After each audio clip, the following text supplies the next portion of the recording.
The fiddle was halfway through the first tune when the woman in the silk kimono understood that no one in Cedar Springs meant to dance with her. She had come to this territory town to marry a man she'd only seen in a photograph, and the man who met the wagon was a lie she'd refused to live inside. Now she stood alone by the punch table while the whole town watched and did nothing, which was its own kind of verdict. Stay with me until the end of this story, because what happens next is the part Cedar Springs still won't talk about. Hit that like button and drop a comment with your city so I can see how far this tale travels. The buckboard lurched to a stop at the edge of Cedar Springs with a sound like a held breath finally let go, and the driver didn't bother to help her down. Yuki gathered the fold of her kimono and stepped off into dust that came up past her ankles, the last amber light of the day catching in the kerosene lanterns hung along the general store's porch. The flames flickered inside their soot-dark glass, never steady, throwing her shadow long and crooked across the packed dirt street. 3 saloons, a land office, a livery, and a row of false-fronted buildings that pretended to be taller than they were made up the whole of the place. The kind of town that existed because the road gave out and nobody could afford to turn back. Nobody had come to meet her. She had crossed an ocean to stand in this dust. A matchmaker in Yokohama, a man the old country called a nakodo, had arranged it the way her family arranged everything, with a photograph passed back and forth across the sea, and her name written into a registry that made the marriage real in the eyes of everyone she'd left behind. The man in the photograph wore a clean shirt and a careful face, and his letters spoke of land and a house with a real floor, a place where she could plant the herbs her grandmother had always kept.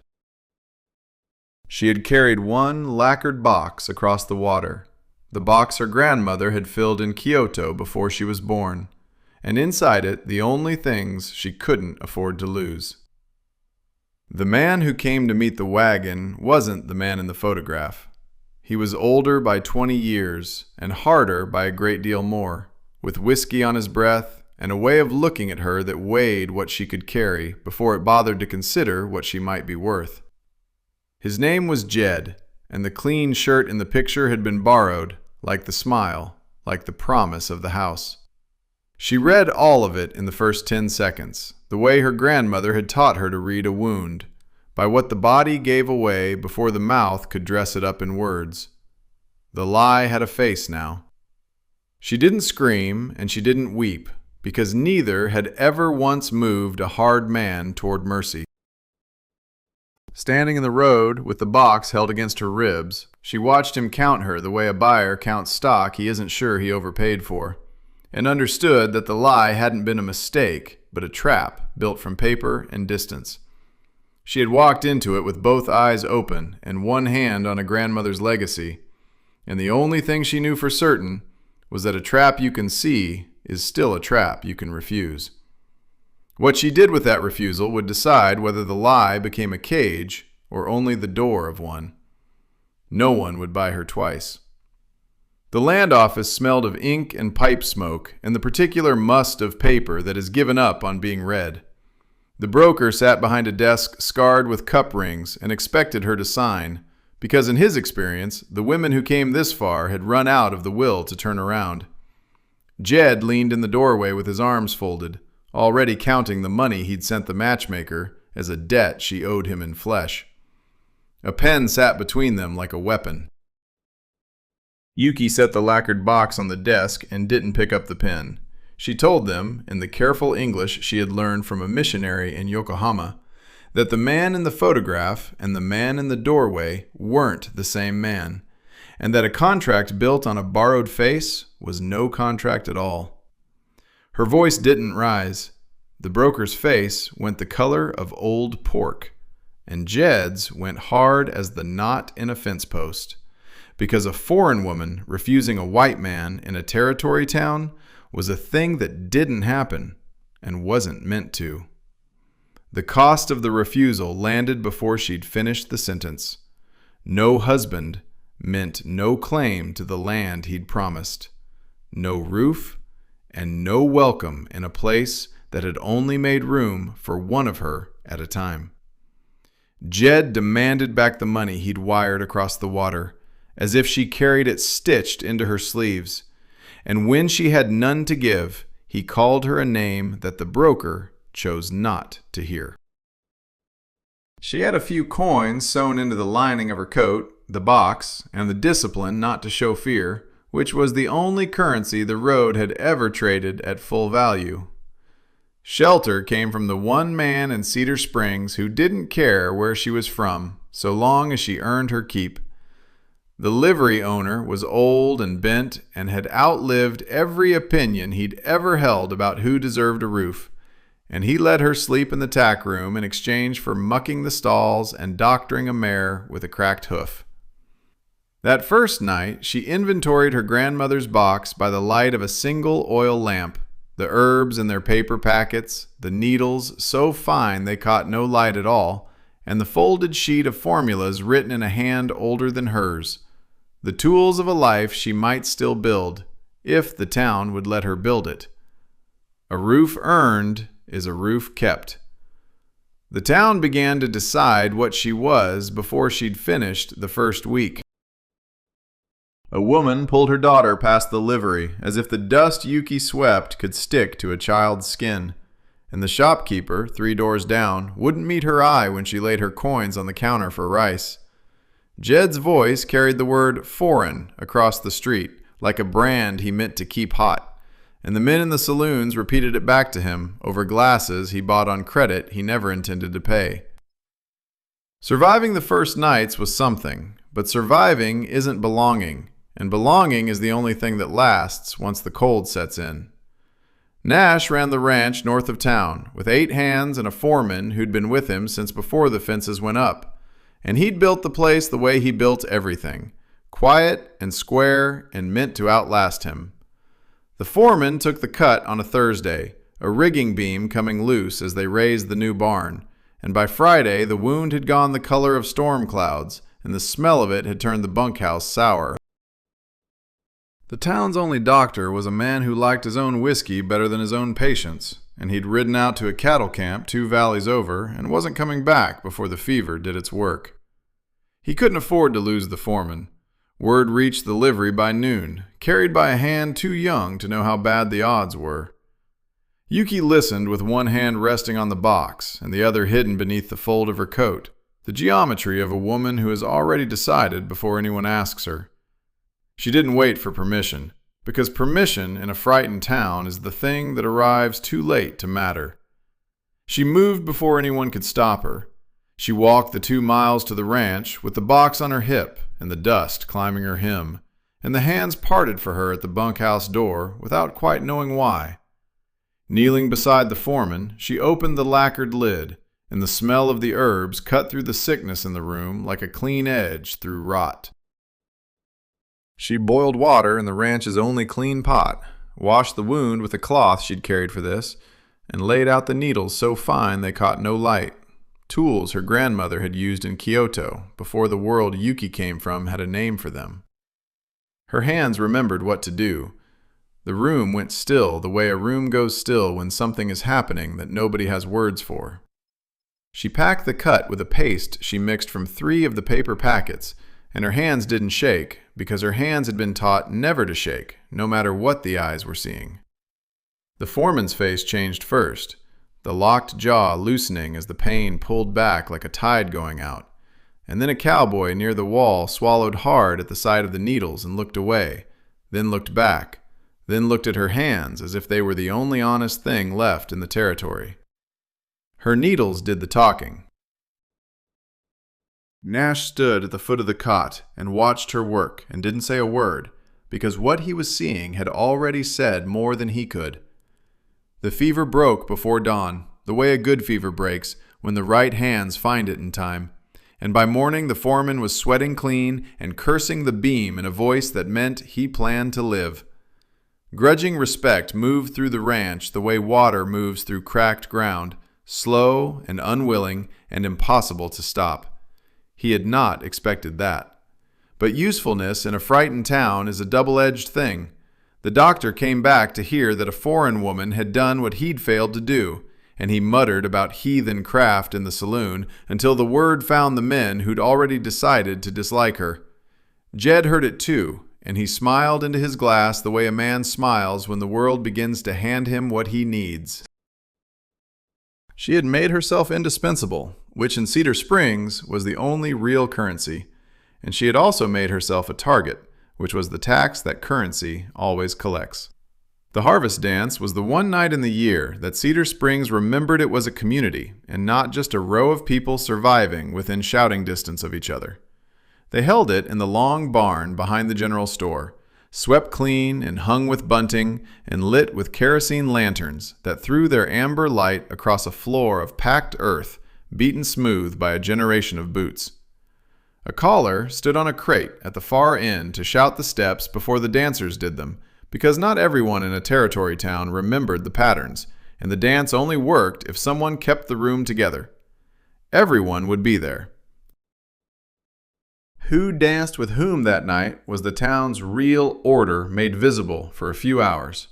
The pecking worked out in saloons and church pews, printed on a dance floor where everyone could see it. The lines formed long and narrow, the way the old country dances had formed them.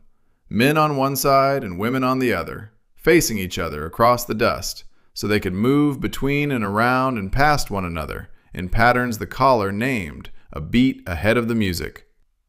A Virginia reel to open, a schottisch when the room warmed, a waltz for the couples who'd earned the right to hold each other in public. The floor kept no secrets. Yuki wasn't invited and not forbidden, which was the cruelest kind of welcome a town can offer, the kind that makes you choose your own humiliation. The livery owner's wife lent her a clean ribbon for her hair and said nothing else, and the silence was its own kindness, and Yuki decided she would go because staying hidden would concede a fight she hadn't finished fighting. She wore the kimono beneath her dust-coated trail coat, the silk the color of a plum darkening on the branch, and when she reached the barn door, she let the coat fall back from her shoulders so the garment could be seen. It was wrong for this place, and she knew it, and she wore it the way she wore everything, as if being wrong had never been a reason to stop. She went anyway.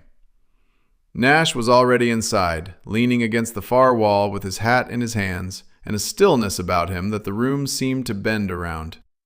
Jed stood across the floor with 3 of his crew and a glass he wasn't bothering to pretend was his first, and his eyes found her at the door and stayed there with the slow patience of a man who has been handed an audience. The first threads of something passed between Nash and Yuki across the lantern light. Not love and not even trust, but the recognition of 2 people who'd both learned what it cost to stand alone against a room that wanted you gone. Neither of them looked away. She had left the medicine box at the livery, but twice on the walk over her hand went to the empty place at her hip where it usually rode, a habit older than memory. The box was part of her, the way a hand is part of a body, and its absence sat on her like a missing weight, the kind you notice only when you reach for it and find the air. The music hadn't started yet, and the barn was filling, and Yuki Mori stood at the edge of a floor she had every right to stand on, and no one willing to say so. It was always with her. The fiddle started, and the caller's voice rose over it, raw and unsteady and exactly loud enough to hold the room together for the first figure of the reel. Couples stepped toward each other across the dust, men on one side and women on the other, boots marking the beat on the packed earth in a sound like a single huge heartbeat. The lines formed straight down the length of the barn, and at the far end of the women's side there was a gap where no one had come to stand across from Yuki, a gap the size of one woman in a plum-colored kimono that the whole room could see and chose not to fill. That gap was hers alone. No one crossed the floor to meet her. The second couple walked past her to reach the punch table rather than turn and face her, and the woman steering them nudged her partner with an elbow that said, "Not here, not with her, not where everyone can see." A mother on the far side of the barn gathered her daughter closer and angled her body between the child and the gap, as if loneliness were something that could be caught. Jed's low laugh carried across the music from his corner. Not loud enough to be called cruel, just loud enough to be heard. A dance floor speaks in geometry, in who stands and who is left standing. And this room had finished its sentence before the first figure ended. Yuki's fingers came to rest on the rim of the punch bowl, steady. The same steadiness her hand had kept on the lacquered box, and on the foreman's wound, and on every hard thing she'd been handed since the ocean. She didn't leave, and she didn't beg, and she didn't look toward the door, because the door was the one thing a woman like her had learned never to want. The town had cast its vote with its feet, and the only thing left to learn was whether one man in Cedar Springs was willing to cast a different vote where everyone could see it. She held the rim and held her ground. She waited the way her grandmother had waited out a siege in Kyoto the year the rice ran out, sitting at a threshold with a blade across her knees while the town decided whether she was worth the trouble of keeping, and the waiting itself had been the answer. This was the same waiting, the kind of calm that only comes from having already accepted the worst a room can do to you, which is the one thing a frightened town never knows how to punish. The music turned, and the couples turned with it, and Yuki stood at the end of an empty line and didn't move. And the only question left in the barn was whether anyone in Cedar Springs was willing to be seen standing beside her. Waiting was its own answer. Nash hadn't moved from the far wall. His hat hung in his hands, and his weight sat easy on the post behind him, and he watched the gap at the end of the line the way a man watches a fence post that ought to be holding and isn't. The room had made its verdict with its feet, and the verdict was final in the way small-town verdicts always are, until the moment someone refuses to accept it. A shadow was about to separate itself from that far wall and start across the floor, and the only thing the town didn't know yet was what it would cost him. Then Nash moved. He passed the bar where the glasses stood half empty, and he passed the corner table where the card players had stopped to watch, and he passed the stone fireplace that threw more shadow than warmth, and then his gaze locked on the gap at the end of the line and stayed there. His boots on the wooden planks were louder than they had any right to be, because a room that has gone quiet makes everything loud, and every head in the barn turned to follow the sound, the way heads turn toward trouble they aren't ready to stop. He stopped in front of her. He didn't bow, and he didn't make a speech, and he didn't glance at the room to see who was watching, because the whole point of what he was doing was that he already knew. Turning his hand over, he held it out to her, palm up, the way a man offers a seat he has kept empty on purpose, the gesture that asks nothing and commits everything. Then he said it, 5 words low enough that only she was meant to hear them, and loud enough that the silence carried them to every wall. Save a dance for me. She looked at his hand the way she had looked at Jed in the road, reading what the body gave away before the mouth could dress it up. And what she found was different. Not kindness exactly, because kindness can be pity wearing a cleaner shirt, but the plain respect of a man who had decided she was worth the cost of being seen with her, and was no longer asking the room for permission. She set her fingers in his palm, and the touch was brief and dry, and held the weight of every glance in the barn. Her hand met his. The caller caught the change a half-beat late and called the next figure of the schottische as Nash led her to the head of the line, and the room held its breath the way a held breath feels before it has to decide whether to break or to let go. They took the floor for the set, and the town watched a rancher dance with the woman they'd voted to erase, his hand at the small of her back steady as a fence post, her steps so precise she made the frontier rhythm look like something she'd known in another life. Jed's smirk died somewhere in the second figure and didn't come back, and the gossips lost the script they'd been rehearsing all week. The freeze was already breaking. Nash didn't look at the room. He looked at her, and that was the part that broke the freeze. Not defiance and not charity, but the simple act of paying attention to a person the town had agreed not to see. The dance ended, and he walked her back to the punch table, and he didn't let go of her hand until the last step, and even then the letting go was slow, as if his fingers had learned something in those 3 minutes that his head was still catching up to. A line had been crossed in front of every witness that mattered, and crossing it had made him and her both into something the town would have to decide how to name. The dance was over, but what started on that floor didn't end when the lanterns burned down. Nash began to find reasons to be where she was, the way anyone finds reasons when the reasons aren't the point. He brought tack to the livery for her to mend because the stitching in his saddlebags had pulled loose, and he stayed for the tea she made in the old way, the water measured and the leaves timed, and the cup turned twice before it was offered, a precision he watched the way he watched a good horse being shod. He stayed for the tea. The courting was slow because anything faster would have undone the dignity that had made him cross the floor in the first place. He didn't push, and he didn't promise, and he sat in the livery owner's back room with his hat on his knees and let the silence between them do the work that speeches couldn't.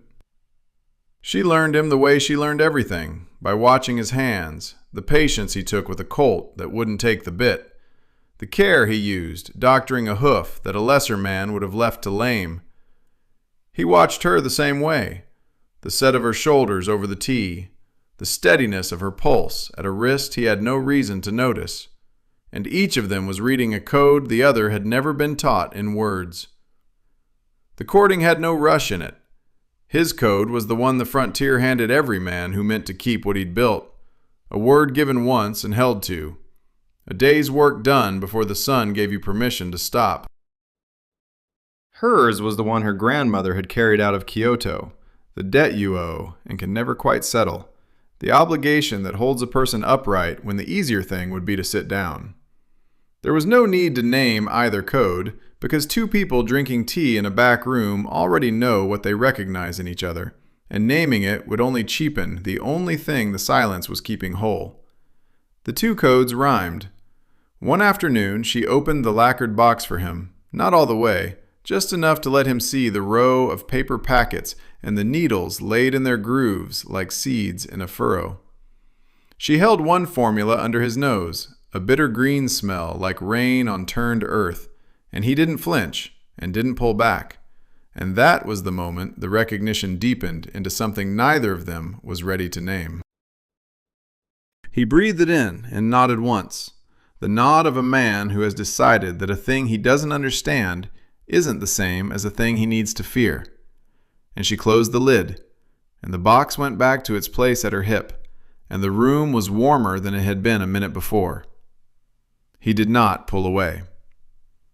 Jed wasn't idle while the silence did its work.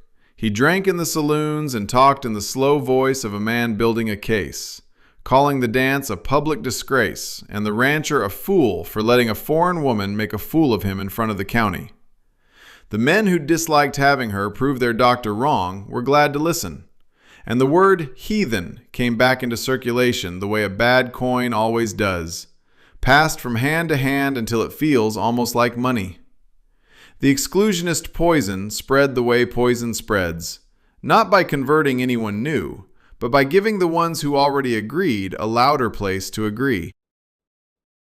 The threat had stopped being a feeling and started being a shape, the shape of men gathering in a corner with their hats low and their voices lower. Inside the box was more than medicine, though no one in Cedar Springs knew it yet, and the season was turning toward the kind of cold that makes a brave man think twice about the chances he's taking. The town was about to learn what was in the bottom of that lacquered lid, and the lesson was going to cost more than anyone had budgeted for. Something colder than winter was coming. They came in the dark, after the lanterns at the livery had been doused, and the only light left in Cedar Springs was the moon, cutting through the cloud ragged as a torn sheet. Jed had gathered 4 of his crew, men who'd been drinking since supper and had talked themselves into the idea that what they were about to do was simple reclamation of property a contract had already paid for. They tried the feed store first, where Yuki had moved above the grain room, and found the door barred and the window dark, and a stillness behind it that should have warned them, but didn't. because drink makes a man deaf to the warnings he needs most. The men came for her. Yuki didn't beg, and she didn't wait to be saved, because the women in her line had learned a long time ago that waiting is the luxury of people who have someone coming. She took the lacquered box from the shelf and opened the false bottom her grandmother had built into it, and from beneath the herbs and the needles she lifted the naginata, the long blade the old country kept above the doorway of a house that meant to defend itself. The shaft was dark wood, worn smooth by a grandmother's hands, and the blade caught the moonlight in a thin line that looked wrong in a frontier town and was meant to. She drew the blade herself. She set herself at the head of the stairs with the blade across the threshold, the way her grandmother had set herself at the threshold in Kyoto the year the rice ran out, one hand visible and open, and the other on the shaft, her posture so still it looked carved. The men reached the top of the stairs and met the blade and the calm behind it, and for a long breath none of them moved, because cruelty is cheap against the unarmed and turns cowardly fast against a woman who has already accepted the worst they can do. Jed's mouth worked around a threat that wouldn't quite come out, his hand going to the iron at his hip and then stopping there, because the distance between wanting to draw a thing and being willing to use it had just become the width of a blade. The blade waited with her. The standoff held the way a held breath holds, the whole dark town balanced on the edge of a sound that hadn't happened yet. Then Nash came up the road at a run, having read the trouble in the silence of his own ranch when the foreman came in pale and said there were horses at the feed store that hadn't been there at supper, and he took the stairs two at a time and put himself at the threshold beside her without a word. The geometry was the same as the dance, his shoulder at the level of her blade, his body between her and the men who'd come to take her, and the room recognized the shape before it recognized the man. Silence broke first. He didn't make a speech. He looked at Jed the way you look at a fence post you're about to pull, and he said the one line that changes everything in a territory town, the single claim that turns a stranger into a person someone will bleed to keep. That's my wife. The words were a lie in the eyes of every registry in the country, and the truest thing either of them had said in months. And Jed's nerve broke the way a green branch breaks, slow at first, and then all at once. His crew melted back down the stairs and into the dark the way crews always do when the math stops working, and Jed was left on the landing with the cost of his own gamble sitting on his chest like a stone he couldn't swallow. Nash reached past her and pulled the door shut, and the latch fell into place with a sound like the end of something, though neither of them believed for a moment it was the end. The naginata came down from the threshold and leaned against the wall beside the box, blade still catching the moon, and Yuki let out the breath she had been holding since the stairs, the first breath she had taken for herself in a week. The violence was over for tonight, but the reckoning it had started was only beginning, because a town that watched a woman hold a blade at her own door is a town that has to decide what it wants to believe about her next. It was not over. Dawn came up gray and slow over Cedar Springs, and the town woke to the knowledge of what had happened at the feed store, because in a place that small, a blade at a threshold travels faster than the man who carried it. The men who'd been in Jed's crew had wives and brothers, and the wives and brothers had mouths, and by mid-morning the story had been told so many times it had grown details that weren't there, and lost the one detail that mattered most. The detail that mattered was that she hadn't waited to be saved, and that the rancher had arrived to find her already standing. Word traveled faster than the truth. The moral weight of it landed without a speech, through nothing but what the town had seen with its own eyes. The gossips fell silent, not because they'd been argued down, but because there was nothing left to say that the blade and the threshold hadn't already said for them. A single action had done the work that 100 speeches couldn't, and the room that had voted with its feet at the dance was now a town that had to live with the footage of its own vote. No speech was needed. Jed was dealt with the way the territory dealt with men who'd gone too far to come back quietly. A sheriff rode in 2 days later with a warrant sworn on the foreman's word and the marks on the feed store door. And Jed went across the county line with 1 horse and a grudge and nothing else. Because a man who draws on a woman and loses to her patience is a man no crew will ride with twice. The threat left Cedar Springs in a cloud of dust, but the prejudice didn't leave with it. Because prejudice is the one thing a town never ships out all at once. Jed rode out alone. The first crack in the freeze came the way cracks come, not with a welcome, but with a need. A rancher's wife brought a jar of preserves to the feed store door and set it on the step without a word. And the not speaking was the kindness, because words would have made it a favor, and a favor is a debt, and she wasn't offering a debt. 2 days later, a mother brought a child with a fever that wouldn't break, and she asked in an English Yuki didn't fully trust, but trusted enough, the ask itself a larger thing than the woman saying it understood. The lacquered box opened for the town for the first time, and the needles came out, and the fever broke by morning, and inclusion began the way most inclusion actually begins, not as love, but as need, which is the soil love grows in when it grows at all. Need opened the first door. Not everyone softened, and no honest telling of this story would pretend they did. The doctor never forgave her for doing what he couldn't, and a few men still crossed the street when they saw her coming, and the word foreign still passed between lips that ought to have worn it smooth by now. Cedar Springs was neither redeemed nor condemned, only shifted 1 stubborn degree, the way a fence post shifts in a long rain, still standing and not quite where it was. The through line had done its work, her worth proven not by a speech, but by quiet hands and a held threshold. And the town's 1 stubborn degree was the small, hard, real thing that all the rest of it had been bought to win. A year turns in a territory town the way a year turns anywhere, by the slow accumulation of days that don't feel like history until you look back at them. The next harvest dance came around with the same bunting and the same lanterns and the same caller on his crate, shouting the steps a half beat ahead of the fiddle, and the barn filled the way it always did, with the same couples and the same order printed on the floor. Yuki walked in through the same door, and this time the line wasn't empty, because a year of mended hooves and broken fevers and a threshold held in the dark had bought her the one thing a dance floor can't fake, a place to stand. This time the line was full. Nash met her at the door with his hat in his hands and the same stillness about him. And the geometry was the same, but ordinary now, the way a thing becomes ordinary when a town has stopped flinching at it.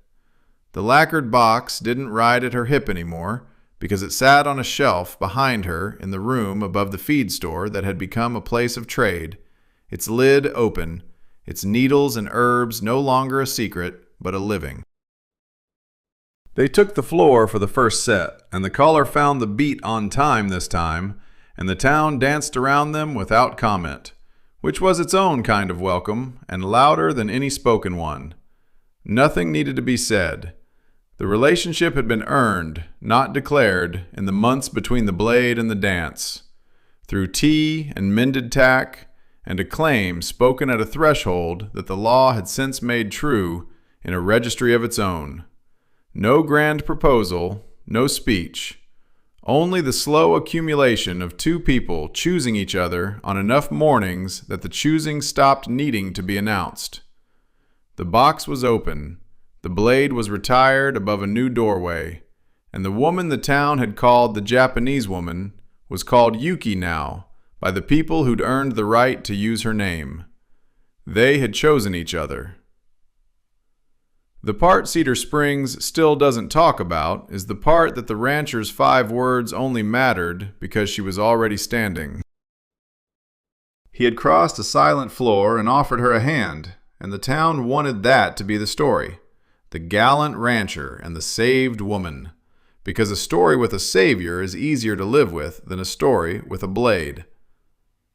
But the blade had been at the threshold before he reached the stairs, and the calm had been hers before the calm was his. And the dance was only beautiful because she had already decided, alone in a room that wouldn't look at her, that she wouldn't leave. The blade came first. The box sits on the shelf. Above the door hangs the blade. The name on the town's tongue is the one her grandmother gave her, and the question Cedar Springs never asks is how many ranchers it takes to save a woman who already saved herself. Drop a comment with your city so I can see how far this story travels, and hit that like button before you go.